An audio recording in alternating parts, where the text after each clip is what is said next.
Se realiza una investigación del objeto que tiene una audiencia preliminar y de las fases que la integran, teniendo como base el Código de Procedimientos Civiles del Estado de Chihuahua y señalando el fundamento legal de cada etapa y describiendo cada una de ellas. El capítulo 2 de la audiencia preliminar nos dice que la audiencia tiene por objeto, como número uno, la depuración del procedimiento, seguida de la conciliación de las partes, después la fijación de acuerdos sobre hechos no controvertidos, la fijación de acuerdos probatorios, como quinta parte la fijación de pruebas y por último la citación para audiencia de juicio.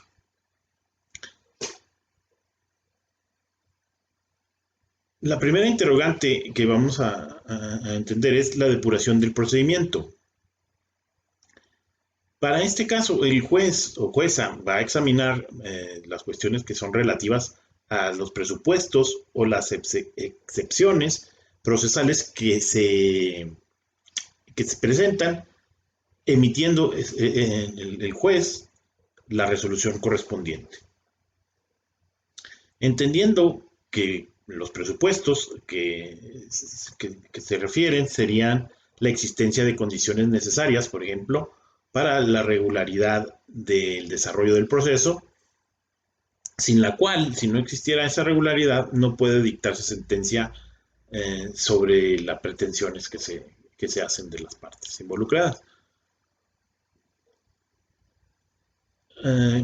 Y por excepciones, el artículo 40 del Código de Procedimientos Civiles del Estado de Chihuahua explica que son las defensas que se pueden emplear por la parte demandada para impedir la acción o para destruir la misma, ¿no? En el primer caso, para impedirla, es el caso de excepciones procesales, y en el segundo sería el intento de destruirlas, serían las excepciones perentorias.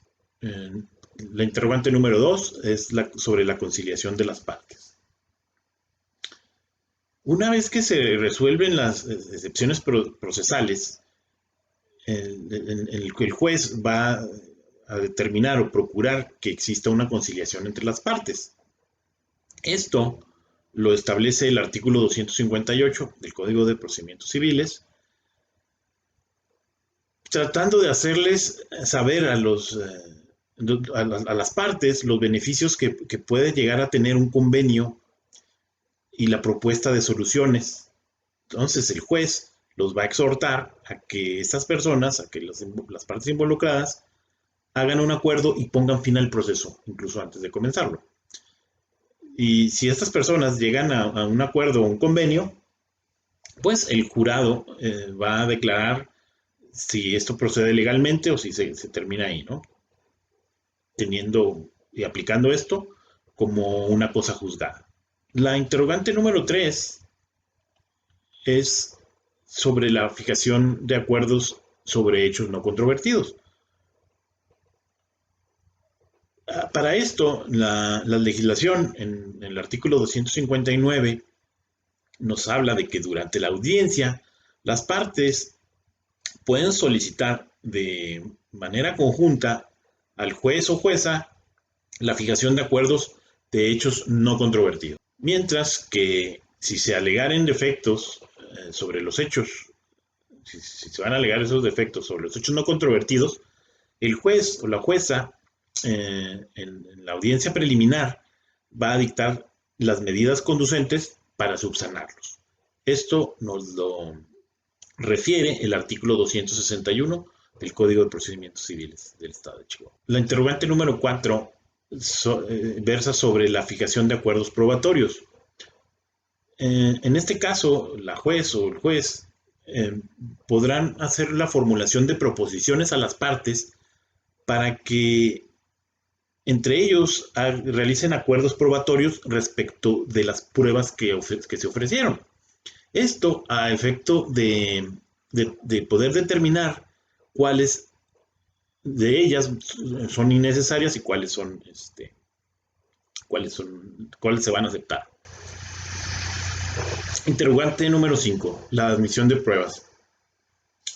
En el caso de que las partes no lleguen a un acuerdo probatorio, el juez o jueza va a proceder a pronunciarse respecto de esa admisión de pruebas de acuerdo con el artículo 260 del Código de Procedimientos Civiles del Estado de Chihuahua, de la forma en que deberán de prepararse para su desahogo de la audiencia de juicio, quedando a cargo de las partes la oportuna preparación bajo el apercibimiento de que no hacerlo se declararían desiertas.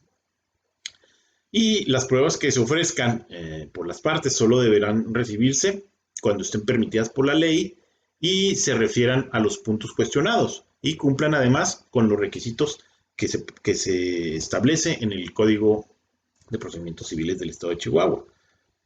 Esa preparación de pruebas va a quedar a cargo de las partes, obviamente, por lo que se deberán presentar testigos, peritos y demás pruebas que hayan sido admitidas solo en caso de estimarlo necesario por el juez o la jueza.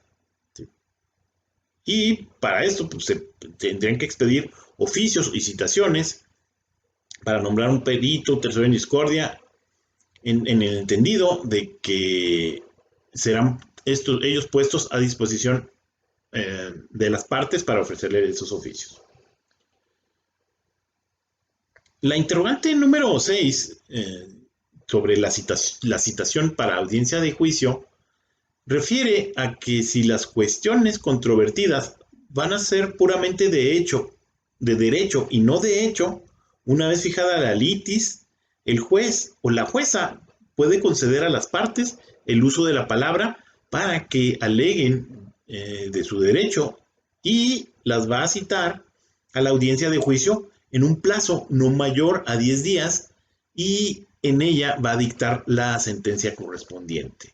Esto lo establece el artículo 258 del Código de Procedimientos Civiles del Estado de Chihuahua. 7.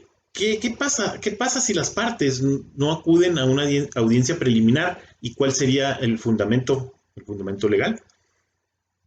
El artículo 99 del Código de Procedimientos Civiles del Estado de Chihuahua establece que es obligación de las partes asistir a las audiencias del procedimiento, el juicio, el proceso, por sí o a través de alguno de sus representantes, siempre y cuando ese representante goce con amplias facultades, con amplias y expresas facultades para poder conciliar, transigir o en su caso suscribir ante el juzgado un convenio correspondiente, ¿no? Un convenio el cual esté autorizado.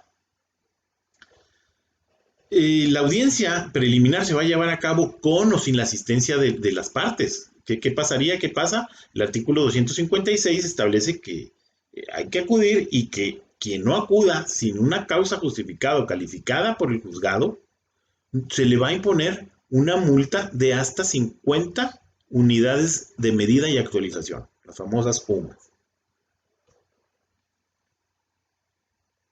Y punto número 8, interrogante número 8, ¿en qué momento se realiza la objeción de documentales exhibidas por nuestra contraparte? El artículo 312 establece que hay tres momentos en que se puede hacer, los cuales serían que cuando se niegue o se ponga en duda la autenticidad de documentos exhibidos junto con la demanda, si es la parte demandada la que pretende objetarlos de falsedad, por decir, deberá hacerlo en la contestación y ofrecer en ese momento las pruebas que estime pertinentes. El punto número 2 o momento número 2 es que tratándose de documentos exhibidos por la parte demandada con su contestación, las objeciones se van a realizar en el escrito donde se desahogue la vista de excepciones y defensas. Y el punto número 3 o momento número 3 es con respecto a los exhibidos por cualquiera de las partes. El momento será con posterioridad, el momento de realizar la objeción será con posterioridad a los escritos que fijen las litis, y esa objeción se va a hacer vía incidental dentro de los 3 días siguientes a aquel en que en su caso hayan sido admitidas por el tribunal. Esto fue la realización de la investigación, la explicación del objeto que tiene la audiencia preliminar y las fases que la integran, teniendo como base el Código de Procedimientos Civiles del Estado de Chihuahua. Muchas gracias.